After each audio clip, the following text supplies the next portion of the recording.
the right, caught over the middle, and into. He's at the 45. Are you kidding? Oh! He's going to go! Redding is hit, the ball is out. And Philadelphia has it.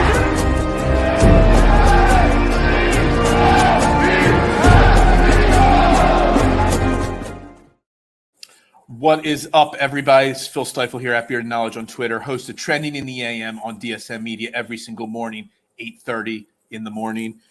We're here with part 4 of the Stay or Go Eagles free agency series. And instead of a specific name, I've just titled it Defensive Line because the Eagles have a lot of free agents on the defensive line.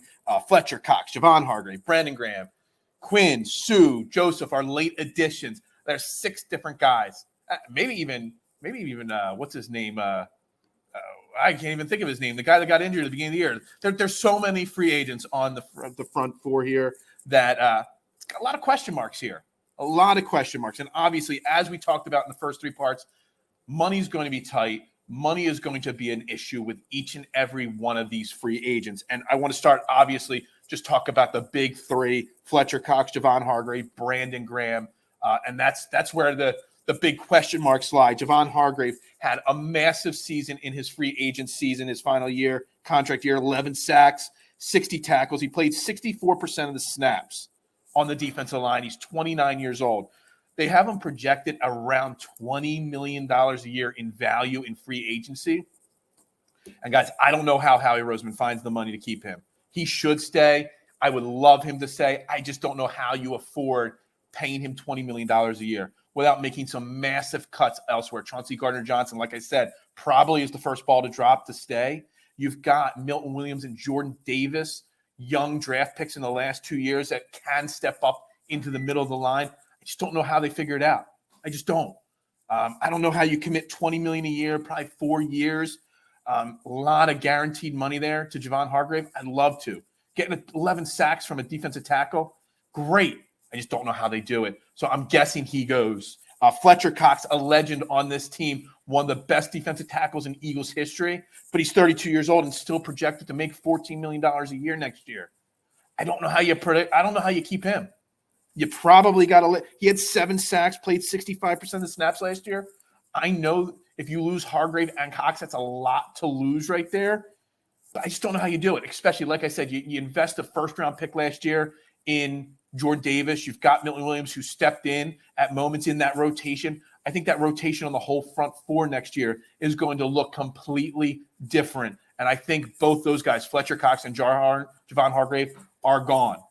Now, the other one, the tricky one is 34-year-old Brandon Graham, obviously hero, a Super Bowl 52 with the strip sack of Tom Brady.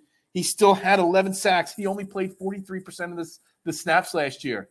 And he's a legend in the Eagles. He's projected around $5-6 million. Will Brandon Graham accept some kind of hometown discount to continue and finish his career in Philly? Maybe. He said he wants to continue to play, and he said he doesn't know if it'll be here in Philly or not.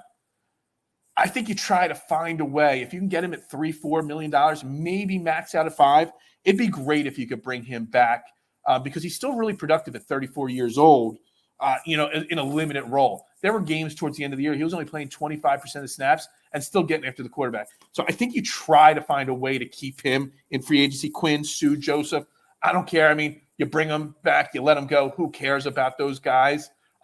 Do look for Howie Roseman to fill some of these holes in the draft. I know everybody wants a cornerback with that 10th overall pick, but do not be surprised if it's another defensive lineman. Howie loves to draft his defensive lineman early in the draft. He loves to use those early picks on the trenches. Do not be surprised if that's what he does again. Let me know in the comments. Would you keep Cox? Would you keep Hargrave? Would you keep Brandon Graham? And will they? Should they be kept around here in Midnight Green next year? I'm really curious what your thoughts are on it. But again, if my guess is that literally Cox and Hargrave both go, Brandon Graham probably goes, but then maybe they try to find a way to keep him. That's my thoughts. Make sure you like this video, hit the subscribe button to the DSM Media YouTube page, turn notifications on. This is part 4 of a 7-part series. Part 5, we're turning the ball to the offensive side of the ball with some of those players. So make sure you look forward to that video up next. Everybody have a great day. And as always,